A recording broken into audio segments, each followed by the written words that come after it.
I'm now allergic to morphine also. Found that out. That was funny. Not funny. Not really that funny, but these things can just come on without like no real warning, right? So yeah, so that's kind of like where that started. And then because of that, because my insides were so like messed up, it was really hard for me to digest certain foods. So then like the gluten thing came in and I couldn't really have that. And back in that time there was like no amazing recipes. There was no stores that really had anything other than like rubber rice bread. And so it was really just like tough for me to figure out proper nutrition and how to be able to get all these things for my body that I needed and that kind of stuff. So then after I just totally cut everything out, my body started to repair itself, and so that was awesome. And then I was able to slowly add things in and see what affected me and what didn't. And so what I really learned was that doing or like using a large amounts of gluten, or like in consuming large amounts of gluten or large amounts of like I still cannot drink straight milk. Any straight milk that I drink, it just like is not good for anyone. But cheese, large amounts of cheese or certain types of cheeses have different lactose levels in it and everything, which I've learned also. But yogurt and things like that and ice cream, little bits at a time would not affect me. But once I had a lot over a period of time, that's when I would really notice like the bloating and the cramping and all that fun stuff that no one ever wants to talk about.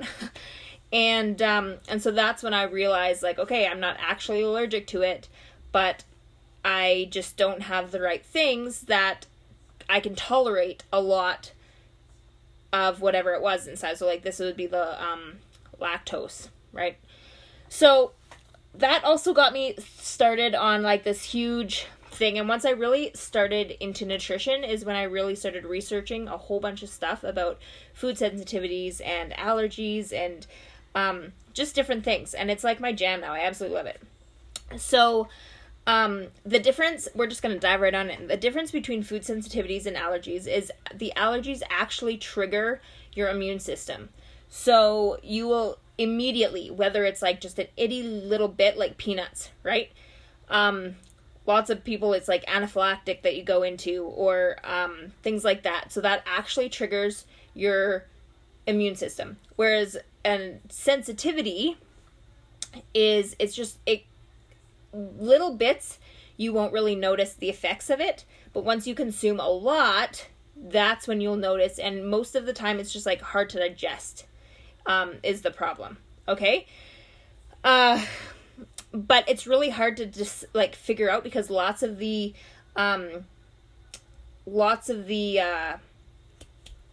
lost my train of thought here.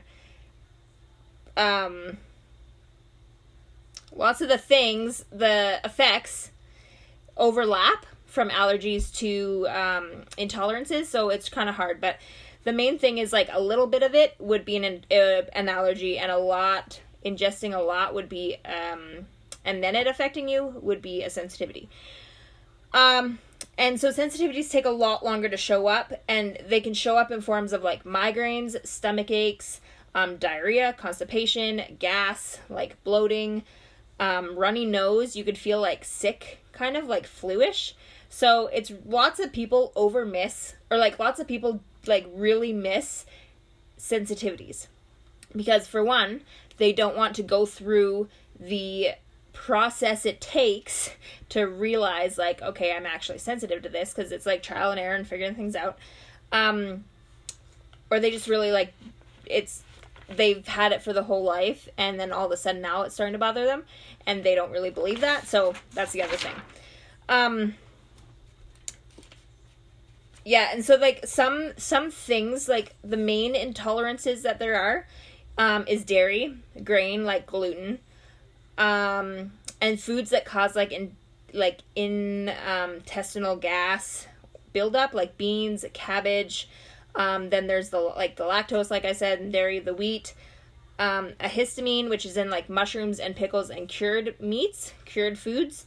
And then additives, food additives, which is really, really, like, it's on the rise over the last, like, 30 years. And so that's really starting to affect people more and more these days. But people don't realize it because it's foods that they've been eating for however long, right? So the causes, there's, like, a few different causes that cause intolerances. The most common one is that you're missing an enzyme in your body that makes it really hard to digest that food. And all foods require a different enzyme to be digested.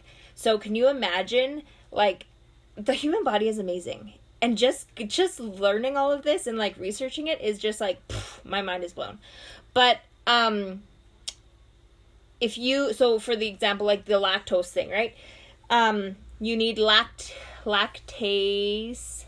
I can't even remember what it is now. Anyways, you need lactase or whatever it is, enzyme to break down that lactose. But most people who are lactose intolerant don't have that enzyme to allow them to break it down, causing, like, the diarrhea or constipation. Like, it can go either way for people. For me, it is extreme bloating. Like, I can't even tell you. There's that one, I have a picture on my Instagram, and I'm probably on my Facebook too, of me in, like, this awesome dress that I felt super awesome in, and we had ice cream, and literally it was like I looked 6 months pregnant. And it was just crazy. It's insane what it can do to you. And if you also read my post from today, I also showed that 15 weeks of doing, like, my normal routine, but having dairy in my meal plan, and then doing just 3 weeks and having dairy out of my meal plan, I lost 5 pounds in 3 weeks, and I lost 0 pounds in 15 weeks. And so when I did that comparison, and it was totally different, like, my mentality was different. I was not in, like, this weird brain fog. I had way more energy. I wasn't, like, weighted down is what I felt like. And so it just proved that, okay, the dairy thing is kind of holding me back from really achieving what I would like to achieve, right? And I'm not saying I'm gonna stop eating dairy, because, you guys, it's amazing. And I don't know how people can, like, totally cut out amazing foods, because I'm like, I love food, all food. But I just know that I need to watch how much I eat of the dairy. I need to know if it's worth it. Like, if there is an amazing cheesecake being passed around, I'm gonna eat some of that. I just know that I can't get on the scale the next day, or if it's in the middle of the program, I know that I'm kind of hindering my results because I did that, right? But I'm not gonna blame, like, anyone else, because that was my choice, and I wanted to taste that deliciousness.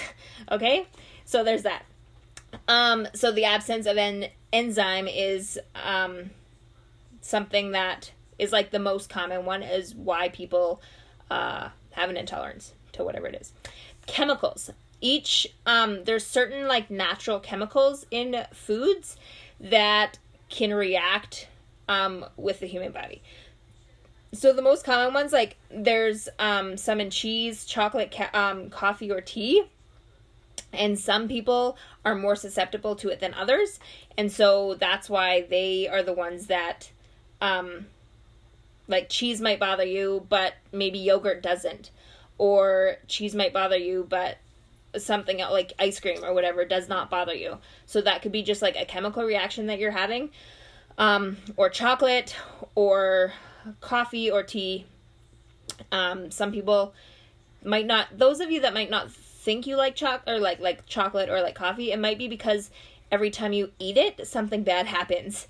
And so that might be something, or, like, you might just not feel good or whatever. That might be, like, an actual sensitivity. So there's that too.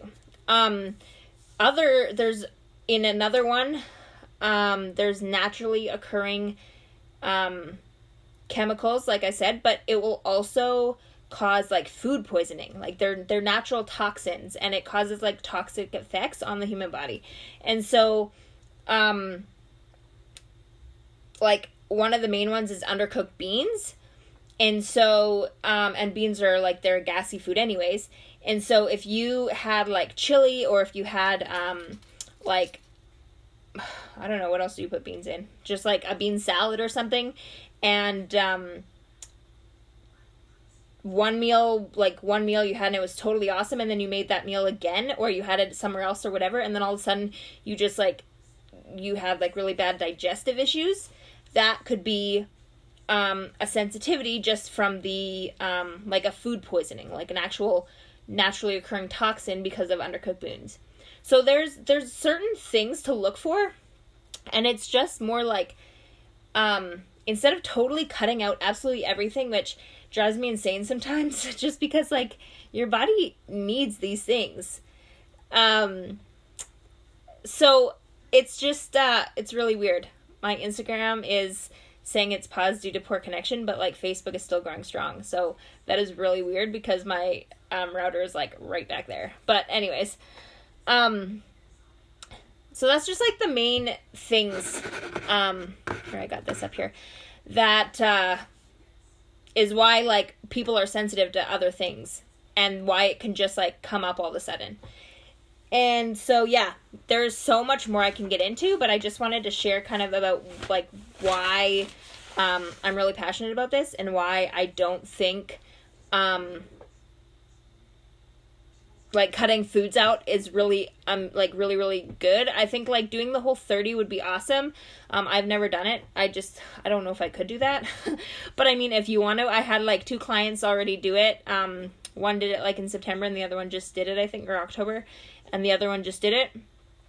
And they feel so much better, and now they're coming into like the reintroduction stage, right? Because then you add things back in, and you can see like, okay, this affects me this way, this affects me this way, and then you could just trial and error and figure it out instead of cutting out the entire food group, which your body needs, right, in the right portions. And so, yeah, I'm just super passionate about the nutrition part of it, and I know what it can do for me now. When I actually realize, like, okay, dairy really doesn't work with my body, and it's hindering where I want to be. And I did not just plateau. I actually was like affecting, or I was actually like stalling my results just because I love dairy too much, right? And so so yeah, so if you feel right now, if you feel like you're in a plateau, or like you're plateauing, you're doing all the right things, you're eating all the same stuff, you've cut this out, you've cut that out, but nothing is working, we can just have a chat and figure out what, because sometimes you need like someone from the outside looking in and being like, oh, so you ate this on this day and this on this day and this on this day, and then this is how you felt after, or this is what you're telling me, whatever. Maybe try switching this around or taking this out or whatever, right? And it might really help you. So that is just my little experience that I wanted to share with y'all. And little plug here is 12 days of fitness and giveaways. I have 12 days of giveaways that I'm doing also starting on Monday, December 10th. Each day we are going to have just one move. I just posted a combined one that I did today, and they're just moves that I've learned that have really helped me, and I'm putting it into a circuit. So by the end of the 12 days, so on December 22nd, you will have 12 moves that you can do a full circuit with, and you can add it anywhere, do anything, and it'll be awesome. And within that will also be sprinkled in healthy-ish recipes. Oh, my love video just ended on Instagram. It'll be healthy-ish recipes, because, I mean, it's the holidays, so you still gotta enjoy yourself. And the giveaways, and just a fun community to stay accountable over the holidays and have some fun. And